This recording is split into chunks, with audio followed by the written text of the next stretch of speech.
அனைவருக்கும் வணக்கம். இன்றைக்கி வந்து கொஸ்டின் கேட்டிருக்கலாம், பதில் சொல்ல போகிறேங்க. நீங்களும் ஷேர் பண்ணலாம். ஃபஸ்ட் கொஸ்டின், கடவுள் உங்கள் முன்னாடி தோன்றினா நீங்கள் என்ன வரம் கேட்பீங்க? கடவுள் வந்து நான் என் முன்னாடி தோன்றினா என்ன வரம் கேட்பேன்? நிறைய வரம் இருக்குது. என்னென்னா, எப்பவுமே ஹெல்த்தியாக ஹாப்பியாக இருக்கணும்.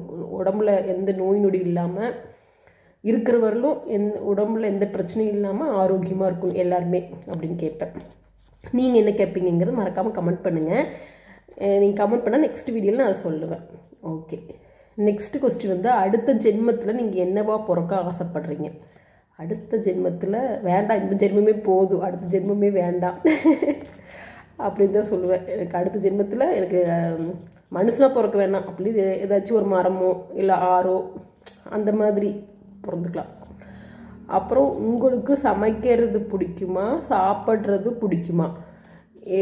நான் ஹோம் மேக்கர் சமைச்சு தான் ஆகணும். ஆனால் எனக்கு சமைக்கிறத விட சாப்பிட்றது ரொம்ப பிடிக்கும். ரசித்து சாப்பிடுவேன். எனக்கு ரொம்ப பிடிச்சது வந்து பிரியாணி. அடுத்தது, உங்களுக்கு பிஸ்னஸ் பண்ண ஆசையா இல்லை வேலைக்கு போக ஆசையா? பொதுவாக உங்களுக்கு ஆக்சுவலி இது நீங்களும் ஆன்சர் பண்ணாங்க. உங்களுக்கு சமைக்கிறது பிடிக்குமா இல்லை வந்து சாப்பிட்றது பிடிக்குமா? அடுத்த ஜென்மத்துக்கு என்னவா பிறக்கணும்னு ஆசைப்பட்றீங்க? எல்லாத்துக்கும் நீங்கள் ஆன்சர் பண்ணுங்கள். எனக்கு வந்து வேலைக்கு போகிறத விட சின்னதாக பிஸ்னஸ் பண்ணணுன்னு தான் ஆசை.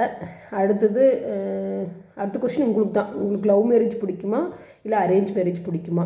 எனக்கு ஆல்ரெடி மேரேஜ் ஆகி ஒரு குழந்தை இருக்கிறதால இந்த கொஸ்டின் எனக்கு சூட் ஆகாது. உங்களுக்கு லவ் மேரேஜ் பிடிக்குமா இல்லை அரேஞ்ச் மேரேஜ் பிடிக்குமாங்கிறது கமெண்ட் பண்ணுங்கள். நாளைக்கு சந்திக்கலாம்.